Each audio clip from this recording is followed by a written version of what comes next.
Good afternoon, everyone. Oh, okay. I'm excited to see you all too. Okay, so today President Biden met with President-elect Trump for approximately 2 hours in the Oval Office. White House Chief of Staff Jeff Zients and incoming Chief of Staff Susie Wiles joined the meeting. It was a substantive meeting, an exchange of views. They discussed important national security and domestic policy issues facing the nation and the world. President Biden also raised important items on Congress's to-do list for the lame duck session, including funding the government and providing the disaster supplemental funding the president requested. Finally, the president reiterated what he said to the president-elect the day after the election and to the American people in a Rose Garden just last week. We will have an orderly transition and a peaceful transition of power. With that, as you can see, I have the National Security Advisor with me, Jake Sullivan, who is going to preview APEC in Peru and also G20 in Brazil. The president is going to be leaving tomorrow, as you all know. And Jake, the floor is yours. Thanks, Karine, and hi, everybody. I'm going to make some brief comments about the president's trip that he leaves on tomorrow, answer a few questions because I know the issue you are most interested in is hearing from Karine about the meeting. So I will not dally too long up here, but I think it is important to lay out the president's trip here over the next several days. Tomorrow he travels to South America. His first stop will be Peru for the APEC summit, the Asia Pacific Economic Cooperation Summit. And then he'll go on to Brazil for the first ever presidential trip to the Amazon, and then to the G20 summit in Rio de Janeiro. At APEC, the president will reinforce America's leading role in the Indo-Pacific. And over the last 4 years, he has markedly enhanced our strategic position in this vital region, from our treaty alliances to AUKUS to the Quad to the historic trilateral with Japan and Korea. And with respect to that trilateral, he will meet with President Yoon of South Korea and Prime Minister Ishiba of Japan to celebrate the historic cooperation between our three nations and discuss the importance of institutionalizing the progress we've made so that it carries forward through the transition. While in Lima, President Biden will also meet with President Xi Jinping of the People's Republic of China. This will be the third in-person meeting between the two leaders since President Biden came into office, and their final meeting as presidents. They previously met, as you know, in Bali in 2022 at the G20 summit, and at Woodside, California, near San Francisco in 2023 on the margins of the APEC summit, which was exactly 1 year and 1 day ago. And throughout his time in office, President Biden and his team have worked to effectively and responsibly manage the competition between the United States and the PRC. The president's approach on the PRC has prioritized investments in sources of American strength at home, including growing the middle class and ensuring that America maintains its industrial capacity and its innovation edge in fields such as semiconductors and artificial intelligence. He has strengthened our alliances around the world, and especially in the Indo-Pacific. He has boosted American deterrence, and he's ensured that America remains the partner of choice for countries both in the region and across the world. The president has also taken common sense measures to advance our national security and protect our most sensitive technologies to prevent them from being exploited or used against us by the PRC, including through significant new export control measures. At the same time, the president has demonstrated that the U.S. and the PRC can manage our differences and prevent competition from veering into conflict or confrontation. And he's done that by ensuring the maintenance of open lines of communication at the leader level, at the military-to-military level, and at every level of our respective governments. And we've also worked to advance cooperation where our interests align, including on counter-narcotics and climate change, which is what the people of our two countries expect and what the world expects. And this meeting between President Biden and President Xi will be an opportunity to ensure a smooth transition and also to continue to keep those channels of communication open, including those especially critical military-to-military channels of communication. Of course, in Lima, President Biden will also meet President Boluarte of Peru to mark the strength and durability of our bilateral relationship with Peru. After that, the president will travel to Brazil, and he'll start with a historic stop in the Amazon to underscore his personal commitment and America's continuing commitment at all levels of government and across our private sector and civil society to combat climate change at home and abroad. And this has been obviously one of the defining causes of President Biden's presidency. While in Manaus, in the Amazon, President Biden will visit the rainforest, engage with local leaders who are working to preserve and protect this critical ecosystem. And as I noted, this will be the first ever visit of a sitting U.S. president to the Amazon. President Biden will then travel to Rio de Janeiro to participate in his fourth and final G20 Leaders Summit. High on the agenda there will be issues associated with debt sustainability for low and middle income countries, mobilizing finance for infrastructure, physical, digital, energy infrastructure around the world, and also dealing, obviously, with the major geopolitical issues of the day, from Ukraine to the Middle East. As you all know, the G20 is a unique forum. It includes both our closest allies and partners, as well as our adversaries. And pulling this group together around shared challenges is never easy, but we do expect to make some progress, particularly around debt and finance during our time in Rio. The President, of course, will also meet with President Lula of Brazil. The two leaders have really built a strong, productive relationship over the last 4 years, and they're looking forward to have their final meeting together as presidents as well. So we've got a busy week ahead of us, and with that, as I said, I'll take a few questions and then turn it back over to Karine. Yeah. Thanks again for doing this, Jay.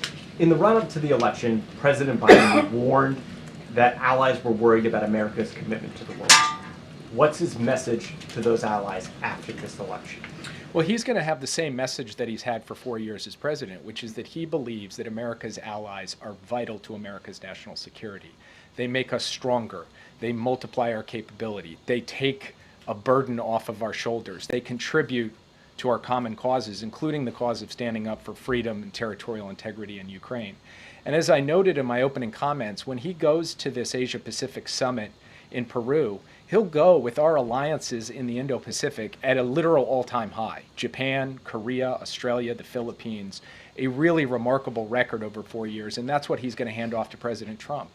And he is going to be making the case to our allies and, frankly, to our adversaries that America's standing with its alliances, investing in its alliances, and then asking its allies to step up and do their part, which they have done these past 4 years, is central to American strength and capacity in the world. That will be his message. It's a message of principle. It's a message of practicality. And it's been one of the causes of President Biden's life. Yeah. Karine said national security obviously came up in the meeting today. You've suggested that the president would make the case to the president-elect not to walk away from Ukraine. Was that message conveyed? How was it received? Well, I'll let Karine speak to what happened in the meeting. I will only note that President Biden reinforced his view that the United States standing with Ukraine on an ongoing basis is in our national security interest. And it's in our national security interest because a strong Europe, a stable Europe, standing up to aggressors and dictators and pushing back against their aggression is vital to ensuring that we don't end up getting dragged directly into a war, which has happened obviously twice in the 20th century on the European continent. So the president has made this case. He'll continue to make this case both privately and publicly. And he will make the case that our investment in Ukraine, the funds that the Congress has appropriated, these aren't just dollars that we're picking up and shipping over to another country. They're dollars we're investing here in the United States in American jobs, producing American weapons that we send to Ukraine, and American weapons that we are building to expand our own industrial base and our own military capacity to deter other adversaries all around the world. So he laid this out. He will continue to make this case as we go forward. And as we go through this transition, it will be our responsibility as the national security team to lay out for the incoming team both what we see and, in terms of the current situation, and how we believe that the United States of America, through this transition and beyond, can put Ukraine in the strongest possible position on the battlefield so that it's in the strongest possible position at the negotiating table for an ultimate deal. Yeah. The families of the American hostages who are held in Gaza are going to meet with President Biden today. We've heard from the families that they would like to see the Biden administration and the incoming Trump administration work together to try to secure the release of these hostages. Do you see any room for cooperation or coordination between your team, the president's team, and Trump's team to try to get a deal before Biden leaves office? I met with the hostages myself yesterday, and as you noted, President Biden will meet with the families of the hostages yesterday, and President Biden will meet with them very shortly.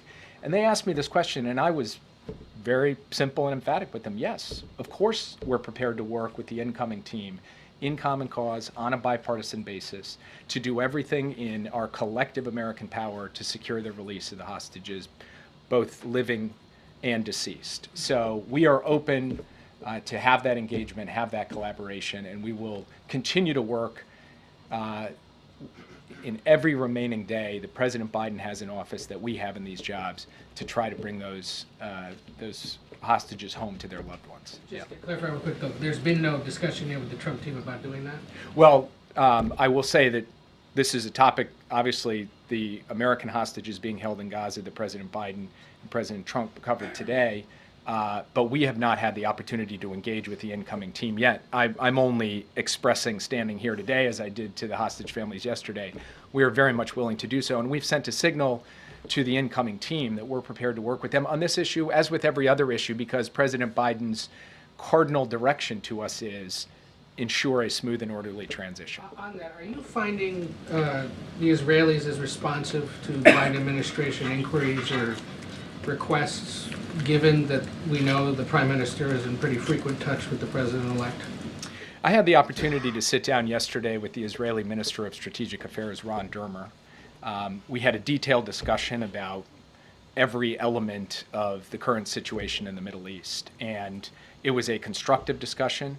We are still actively working in support of our common efforts to push back against our common adversaries, to try to deal with the situation in Gaza, in Lebanon, and directly with respect to the Islamic Republic of Iran. And just to give you an example, we are working on an ongoing daily basis to try to increase the amount of humanitarian assistance getting into Gaza, given the suffering of the innocent civilians there who are trapped amidst the crossfire between the IDF and the terrorist group Hamas. We have made some progress in that regard. We extracted further commitments from the Israeli side over the course of the past couple of days. We want to see those commitments followed through on. So we believe that we can continue to work across the board on all of the relevant issues, whether it's humanitarian assistance or it's ensuring the defense of Israel against Iranian attacks, or it's working on ceasefire efforts and a hostage deal in Gaza, or it's ultimately bringing a diplomatic resolution to Lebanon, which we're actively working on. We'll continue to do that every day that we have remaining in office. Jake, I know you can't speak to what happened in the meeting earlier. We'll ask Karine about that. But 8 years ago, then President Obama explicitly warned incoming President Donald Trump about the urgent threat posed by North Korea. He said it was the most urgent national security threat the U.S. was facing at the time. What would you communicate to your national security advisor peer who's going to be following you in this job? What is the most urgent national security threat facing the United States today as Donald Trump prepares to take office? Well, I would say two things in answer to that question. The first is that if you look out at a strategic level, the competition with the People's Republic of China is going to be defining for what the world looks like over the course of the next 10, 20, and 30 years. And so that has got to be a paramount priority for the incoming administration. And the person who's been named as my successor, the person who's been floated as the Secretary of State, these are people who have very much focused on that challenge, and we'll look forward to talking to them about how we've approached it and obviously pass on the current state of play. Then there's the most immediate issue, which is Iran and its proxy groups continue to take actions that directly threaten Americans and American interests in the Middle East, and that has to be dealt with on an urgent basis. Now, that's at the macro level and the micro level. In between those two, you have an ongoing war of aggression by Russia against Ukraine, representing a larger threat to European security and therefore global security, and you've got North Korea coming behind to provide troops in that war. So these are all issues for which we have clear approaches, working in coordination with allies and partners, and we're going to try to ensure that we pass off each of these areas to the next team in a way that is as smooth as possible. Last time he was, just to follow up quickly, last time in that same meeting, Obama told Trump that he had real concerns about the hiring of a national security advisor, Mike Flynn. Donald Trump ultimately hired Mike Flynn. Do you have any concerns about the names that you have heard mentioned so far and announced so far by Donald Trump to serve in his administration in a national security role? I know some of them. I've engaged with some of them, and people like, for example, Congressman Waltz, who's been named to be my replacement. He's somebody that I have engaged with in the past. I respect his service to this country in uniform. He's put his life on the line. I respect his service in Congress. He and I obviously don't see eye to eye on every issue, but I am very much looking forward to engaging him over these next 60 days, as I said, so that we can have this smooth handoff. There are other people that he's named who I just don't know, I haven't met, and therefore can't comment on. Yeah. You talk about wanting to engage, wanting to smooth this transition. Why hasn't it happened yet? Is is the signing of the MOUs an actual issue that is preventing you from coordinating with the incoming Trump team?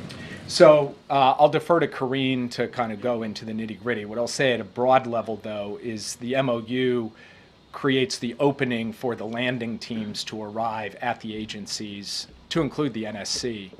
But that doesn't mean that we can't reach out and get, and express our willingness to engage with our counterparts, our incoming counterparts. We've done that, and so I expect that in a matter of days here, we should be able to have some engagement. Of course, that depends on whether the incoming team wants to engage, and that will be up to them. But for our part, we are more than willing to do what is our responsibility as directed by the president and, frankly, as dictated by the Constitution, which is to ensure the peaceful transition of power. I have a China-related question as well. The Biden administration largely left in place the Trump-era tariffs on China. The policy towards China hasn't been wildly divergent. Do you see the potential for bipartisan agreement on the relationship with China in the next administration or going forward? I think for us to succeed in the long-term competition with the PRC, it will require a bipartisan foundation. The best traditions of American foreign policy have always had a bipartisan element, and many aspects of the policy that we have pursued in this administration with respect to the PRC and with respect to the Indo-Pacific have been bipartisan. By the way, the same thing is true with respect to Ukraine, where there has been strong bipartisan support and votes in both the House and the Senate for the resources and the strategy for Ukraine. So from our perspective, we would like to see that continue. Now, obviously, we don't know what the incoming team is going to do, how divergent they will be. Those will be decisions they take, not for me to comment on. All I can say is that when it comes to investing in our alliances, the sources of strength at home, the protections of our advanced technologies, these are things we're going to advocate continue because we think that they are not political issues, they're American issues that can serve all of the people of this country. Yeah. Will the president raise this alleged hack by a Chinese hacking group when he meets with President Xi? And are you planning any kind of consequences for that hack? It is a significant issue. I expect that the FBI and CISA will have an update in terms of their investigation, which is ongoing, into the hack soon. We here at the White House have stood up at the NSC, what's called a UCG, a Unified Coordinating Group, in order to coordinate the entire U.S. government to be able to deal with this hack, which is a hack of private telecommunications providers, but private telecommunications providers that provide services to U.S. government personnel, among others. So you will hear from the FBI and CISA on that. I do expect this will come up in the meeting in Peru. And I'm not going to speak to consequences from this podium. I will only say that we have made clear over time that we will respond when we see actions taken in terms of cyber attacks, cyber espionage, cyber intrusions. That has been a feature of our policy to date. It will remain a feature of our policy going forward. I'll take just a couple more and then let Karine take over. Go ahead. Thanks, Jake. Can you give us a sense of what else President Biden said to President Trump about Russia in their meeting? And also, with regard to China, will he pass on any tips or color from his meeting with President Trump to President Xi when they meet? And what will his message be to President Xi? I've already mildly violated the not reading out the meeing proviso, so I will pass that off to Karine. Mild violations. But with respect to his meeting with President Xi, I don't expect him to pass messages. Obviously, President Trump, when he comes into office, will have his opportunity to engage directly with President Xi. But I will observe that transitions are uniquely consequential moments in geopolitics. They're a time when competitors and adversaries can see possibly opportunity. because you have this change in government here. And so part of what President Biden will communicate is that we need to maintain stability, clarity, predictability through this transition between the United States and China. And he will also really reinforce the point that in order for us to manage this competition responsibly going forward, we have to sustain over the long term the channels of communication at every level, particularly the military to military level. And then, of course, he will look to try to consolidate progress on areas where we can work together, for example, on counter-narcotics and fentanyl coordination, and on trying to manage the safety risks associated with artificial intelligence. So it's an important meeting. It will not be just a valedictory, although there will be an element of reflecting over the course of their long relationship. There is actual work to do in this critical moment between the U.S. and China to ensure that we don't run into any problems in the next 2 months in this transition of power. Last question. Could you just sort of explain the strategy for the remaining drawdown authority for Ukraine, and also if the administration is going to ask for any additional drawdown authority in like an end of the year CR or spending plan?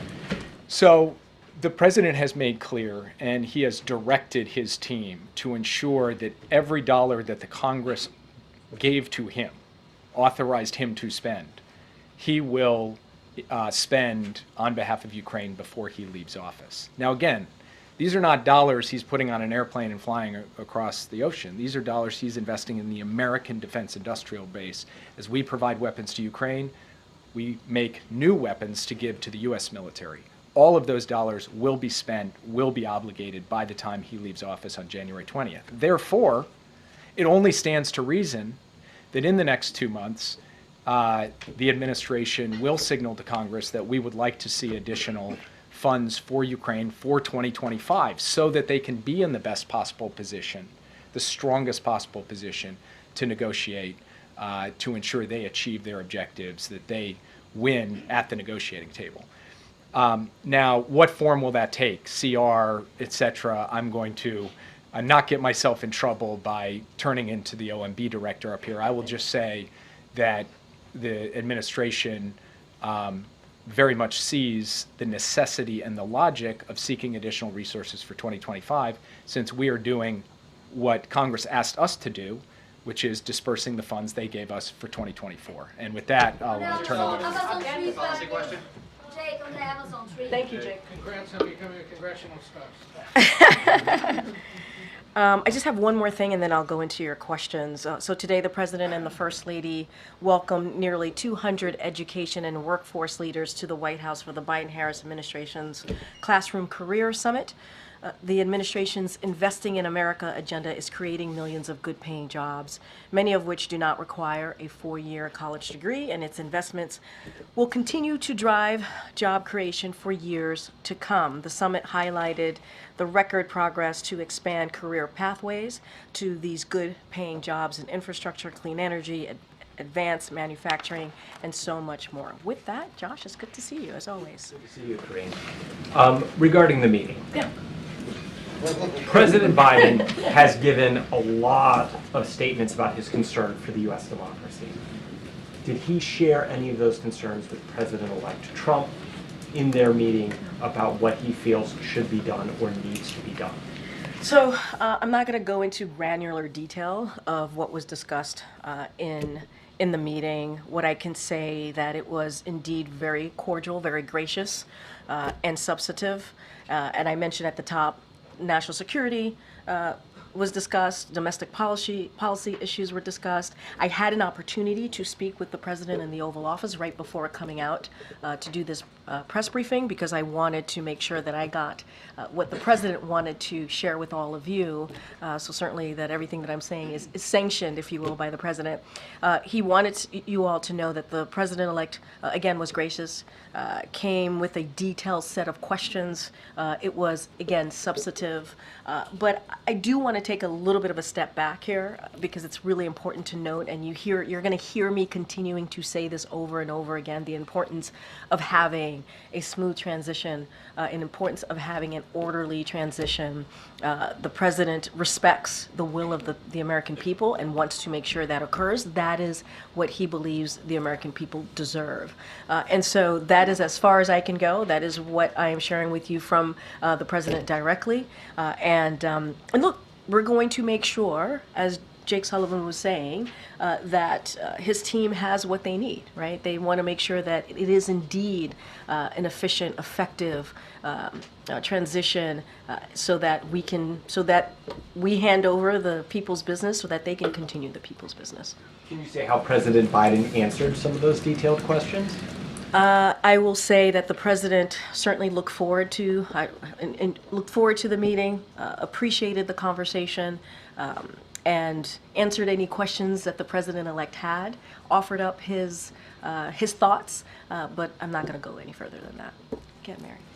You said gracious, cordial, substantive. The president obviously hit on a wide range of issues, but did he get a sense that the issues that he was impressing upon, that any advice he was giving was being well received?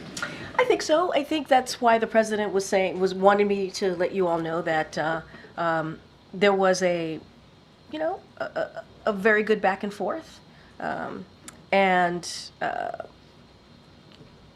it was substantive, as I mentioned before, and I want to be mindful. It was a private conversation, so I don't want to go into specifics or details, but look, they met for more than 2 hours. They met for a very long time, or nearly 2 hours, pardon me, and I think by the length of the meeting tells you that they had an in-depth conversation on an array of issues.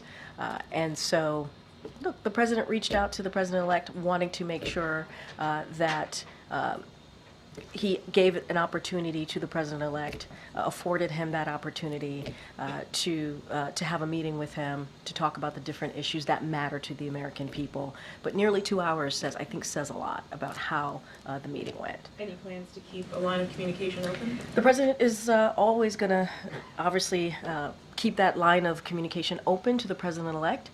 We got to remember, this is not about the two presidents. This is not about President Biden or President-elect Trump. This is about the American people and what's right for the American people. And if anything, the president has led by example, right, over the last week now on making sure that we have this cordial transition of power. Just one other topic. President-elect Trump's nominee for defense secretary has questioned whether or not women should serve in combat roles in the military. Wondering what the administration makes of that. Is there any concern about women's ability to serve in certain roles going forward? I think we've made ourselves really clear. I'm not going to speak to this pick. That's not the president's going. The president-elect is going to lay out his certainly his personnel and who he wants to fill these cabinet positions, who he wants to be in the White House with him, and we will give them the space to do that. But I think we've been very clear about how we see the importance of gender equality, the importance of women in the workforce. I think we have been an administration that has led on that issue, and certainly we do not agree with those views, but that is for obviously the president-elect to speak to his picks, and I'm going to let them do that. Okay, John. You said the president-elect came with a detailed list of questions. That's surprising to me. What was on his list? I'm not going to go into details of what was on the list. I shared that, and the president wanted you all to know that because we want to be very clear. It was actually a substantive meeting, nearly 2 hours. There was a lot discussed. There was a lot of back and forth. And I'm not going to go into specifics. I think if the president-elect wants to share his set of questions to President Biden, he certainly can and will if he chooses. But wanted to give you as much information as I could without going into too much specifics on a private conversation. Was the list typed out on a piece of paper? I don't have. I appreciate the effort there, Jeff. I don't have anything beyond that. Did the issue of the fact that President Trump did not acknowledge President Biden as the winner in the 2020 election come up today? What we want to do is move forward. We do. Really? No, seriously. What we want to do is move forward. We respect the will of the people. There was an election, as you know, last week, and the American people spoke.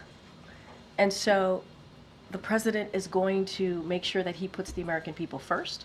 He's going to make sure that we move forward in this process, in this transition process, in a way that is respectful to the American people and to lead by example. And so that's our focus. That's what we want to do. I think the president has shown that in the past week of that leadership. And so that's what you're going to hear. That's what we're going to continue to do in the 68 days that we have left in this I administration. understand that. I Yep. guess that just seems like a piece of unfinished business between them. Did it come up at all? Look, that is something certainly that I would leave for the president-elect to speak to. What I can speak to is this president wanting to focus on the American people, wanting to focus on issues that matter, domestic policy issues, national security issues that are critical and important in how we move forward as a country. That's what the president wanted to focus on. Again, it was gracious, it was substantive, and I think that's what's important. And what we are showing the American people is how you do this. How do you have a peaceful transition of power, how it looks, and leading by example. And that is quintessential Joe Biden, I believe. Go ahead. Yeah, thanks, Karine. I'm just trying to understand. I mean, besides demonstrating Yep. a peaceful transfer of power, what was the big message that President Biden was trying to convey to incoming President Trump? I think just that, and the American people. You know, U-Haul had those who were able to be in the room got to see the two presidents sitting side by side, shaking hands. You heard what the president-elect talked about politics being tough, and understanding what that looks like. We get that as well, you know. And I'll go back to what we said last week. Did the elections turn out the way we wanted? Absolutely not. Are we disappointed? Yes, we're disappointed. But again, there was an election, the American people decided, and what the president wants to focus on is what it looks like. What it looks like to move forward, to put the country first, to put the American people first, and move forward in a respectful way. And I think that was also the message that you saw from this president today. And then does the White House have any reaction to this Department of Government Efficiency that Trump announced yesterday? He's brought on Elon Musk and Vivek Ramaswamy to lead. Says the group is being tasked to find ways to cut government spending, waste, regulations. Does the White House have any concerns about this effort, or do you think maybe it's a good idea to look at these things? No comment. I'm not going to comment. Okay. You talked about ensuring that the next administration has all the resources they need for this transition, but one thing that needs to happen in order for the Trump transition to have access to agencies and such are these signings of the memorandums of understanding with both the GSA and the White House, including an ethics plan. Did that come up in any way in the conversation today, even if it was just between Jeff Zients and Susie Wiles? And I was just going to say that, as you know, Jeff Zients, the Chief of Staff, had an opportunity to speak with the incoming Chief of Staff. I have not spoken to Jeff on if that issue came up, but Jeff has been leading this effort of making sure that we have that smooth transition of power. We are ready. We are ready to go. And I've also mentioned that the co-chairs of the Trump transition have said that they are in public have said that they're going to sign the MOUs. So I'm going to have to leave it to them. We're ready. And Jake, I think, put it really well when he said it doesn't mean that we can't still have conversations. It doesn't mean we can't engage with our counterparts or those who have been picked by the president-elect to come into this administration. Certainly, we are open to that and want that to happen. But I would have to, refer you to the Trump transition, they have said they would sign those MOUs. And back in 2000, then Vice President Al Gore actually hosted George W. Bush a few days after he had conceded the election. When Bush came to meet with Clinton, he then went on to meet with Gore. Did Vice President Harris stop by the meeting at all today? And does she intend to host Vice So I can say the Vice President did not attend the meeting between the two presidents this morning. I would have to refer you to her team on how she wishes to move forward and her part in all of this. But you also heard from her last week when she talked about the importance as well of having a peaceful transition of power. So leave that to her to answer. Go ahead. Just to work out a few of the details. So it was the four of them in that room: the president, Yes. the president-elect, Yes. chief of staff, the chief of staff designate. Yes, sir. Were the two presidents ever left alone in the room?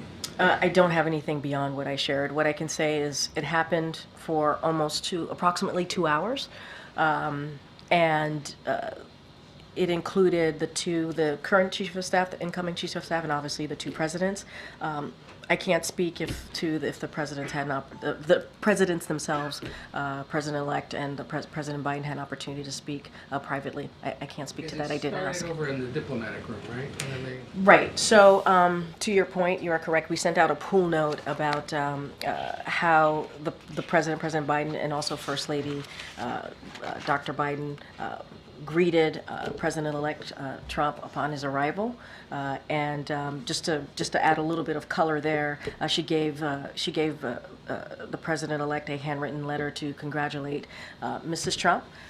And so also express their readiness to be involved and engaged with her team, Mrs. Trump's team. And so that specific piece, obviously, I would direct to the First Lady's office. But yes, they first met and greeted each other in the diplomatic room. But Jake or nobody else came in, or would have It was met just with them the at all? four. It was just the four of them, as far as who was in the room with the And was in president. the Oval the whole time? As far, yes, it was in the Oval. The Oval meeting was in the Oval, as I just stated, and you flagged for me that they greeted the president. They meaning the First Lady, and also the President Biden greeted President-elect Trump when he arrived. I have one other question about this weekend that people might wonder. Yeah. It's their third meeting since President Biden took office, but why bother having a meeting with Chinese President Xi if there's only 68 days left to go on the Biden? I think, look, this is, Joe Biden. He understands the importance of having face-to-face, one-on-one conversations with world leaders. And I think Jake did a pretty good job laying out what's next, what they are thinking about, the reason for having the bilat. But it is an opportunity. They're both going to be in Peru. They're both going to be attending the APEC conference. It was an opportunity for them to meet. I think it's important. The issues that they're obviously going to speak about are important to the American people. As you think about national security, you think about Indo-Pacific. And so, I think this is very much something that the president would do, have that face-to-face, have those in-person conversations with other world leaders on issues that matter here to us and obviously globally. Okay, Peter.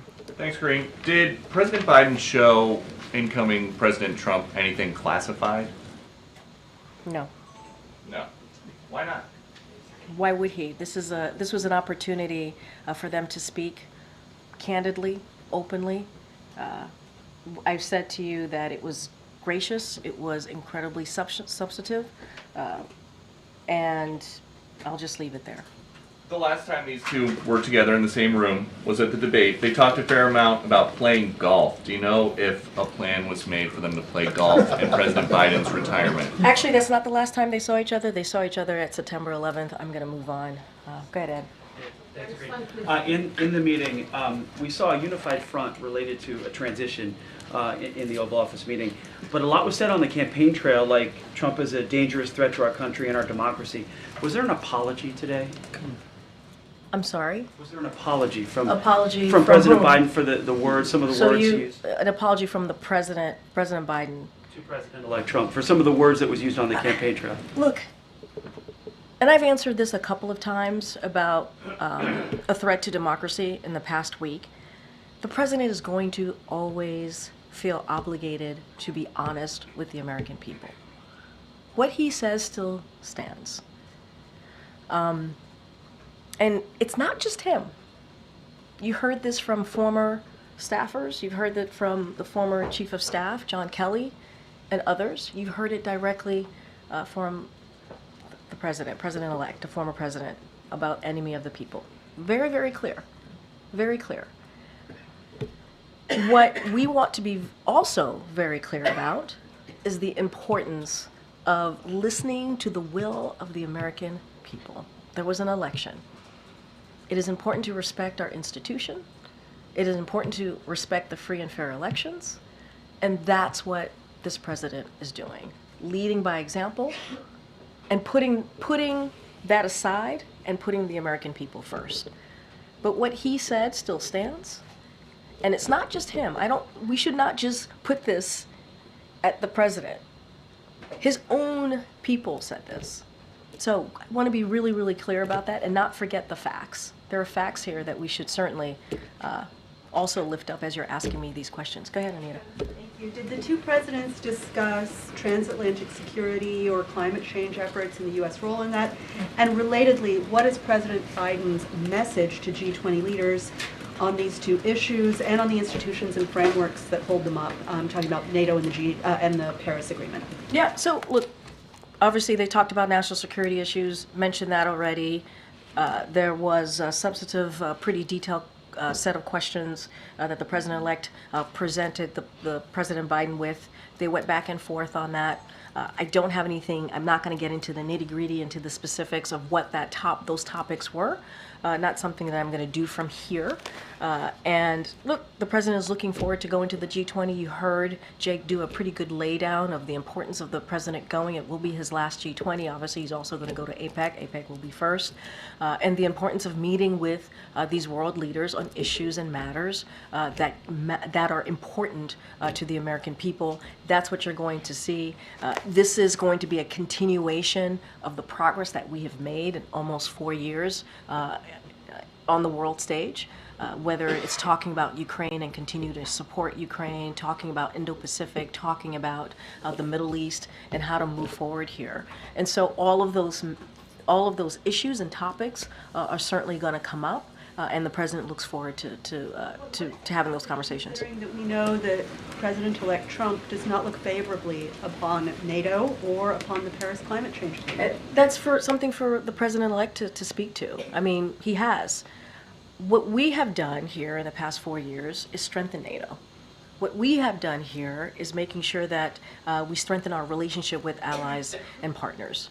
What we have done here is put the American people first, put our national security first, and really have conversation with world leaders on shared priorities. And so that's going to continue in the next 68 days. And that's the progress that the president wants to continue to have conversations about, and that's what you're going to see on this next ACONUS trip. Okay, thank you. I think in this room we've all watched the very somber speeches that the president gave on democracy in Philadelphia at the Capitol, and today we see these pictures of two leaders chatting around a fireplace. There's a stark contrast here, and isn't there a risk that in the future, when voters are faced with warnings about democracy, they're just going to dismiss them and think this is just campaign stuff, this is just political? I think there are two different things here. When it comes to what the president said in the past year, even more so about our democracy, the importance of our democracy, let's not forget, we saw that Americans do care about democracy. They care about protecting our freedoms. That is something that the president's never going to shy away from. He's never going to shy away talking about that. And it is important on how we move forward, right? It's important. But what we're seeing right now is also a democratic principle, right? When we're talking about transition of power, it is about our democratic principle as well. It is about continuing that transfer of power. It is about continuing that democracy. They are, I know I said these are two different things, but are also connected as well. And so for him to do that, for him to invite the president-elect and to have important conversations on issues that matter to the American people is actually part of what democracy looks like. And the president is never going to shy away from that. And again, were the elections what we had hoped? Absolutely not. We're not hiding that. We've been very clear about that. But we have to move forward. We have to move forward on behalf of the American people. And what you saw and what you're going to see when we talk about transition is about our democratic principles. Okay. Thank you, Karine. Going back to her question on the G20, Jake was saying that he is hoping for some progress. But is progress possible when allies, the G20 allies, are trying to understand and are expecting a change in the administration here? So how does the incoming administration can undermine this progress they are trying to reach there? And also progress with the Brazilian government on climate, democracy, and labor cooperation that are going to expect to discuss there. Yep. I'm not going to get ahead of what's going to be discussed at the G20, and I'm not going to get ahead of what the Trump administration policies are going to look like. That is certainly something for them to address and how they move forward on domestic policies, national security policies, and they will do just that. What I can talk about is the progress that the president wants to continue to make, and the strengthening of our alliances, strengthening of our partnerships, and making sure that we continue to stand up with Ukraine as they continue to fight against Russia's aggression, and a range of issues of Indo-Pacific to the Middle East. You talked about climate change, especially as it relates to Brazil. So those issues are going to be discussed. We've made progress on all of those policies that we're going back and forth on. I'm just not going to speak to private conversations that are going to happen, what's going to be discussed, and just speak to what we can do, what we're looking to do, and why it's important. This ACONUS that the president's going to go on is going to be a continuation of what he has been able to do for almost 4 years now. And what does Trump victory mean to the world? You know, what I can say, and I'm going to sound like a broken record, what the president is going to do is continuing to make sure that we follow the election results, the will of the people, majority of Americans decided. And what we can do is make sure that democracy continues here by doing this transition of power, and doing it in an effective, orderly, peaceful way.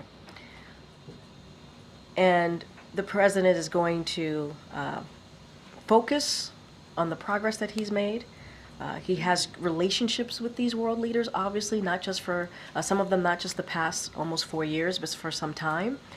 And, you know, he'll have honest, direct conversations with them. I'm just not going to get into philosophizing and getting into the bigger picture. I'm just going to focus on what's ahead in the next 68 days. Go ahead, Kelly. I think I have to head out. Do you know if President-elect Trump has already started to receive intelligence briefings, or if there's plans to start doing those briefings again? That's something for ODNI to speak to, not something for me to speak from here. Okay. I'm going to kind of try and circle back on this. You said that the conversation was cordial, gracious, substantive. Was there any acknowledgement about some of the harsh rhetoric that Donald Trump had issued regarding Kamala Harris, calling her, for example, a low IQ individual, et cetera? I don't have anything to share beyond what I stated at the top and during these back and forths. Don't have anything outside of that. Okay. Good. Yeah, I was going to ask a similar question. Was there any acknowledgement or discussion about the election and how the vice president ran her campaign? I don't have anything else beyond what I just stated. Go ahead, Phil. I might be trying the same thing again and again. Yeah, but yeah. You talked about how this was a cordial discussion between the two Yeah. of them, how the incoming president came with a list of questions. Were there any top-level areas of agreement or overlap between the two presidents in terms of maybe challenges that are ahead for the country or potential solutions, any areas of agreement? A lot was discussed. It was a detailed set of questions. The president appreciated having a substantive conversation with the president-elect. I'm not going to go into details. Maybe the president-elect will speak on his behalf on what he wants to share coming out of the meeting. But this is what we're going to share from here. 2 hours nearly 2 hours is a long time to talk about what's important for the American people and how to move forward. And I think that's important. I appreciate the effort. All right, everybody. Thank you so much. For the record, can you just find out if there was any time that the two met individually so we're all on the same page? And should there be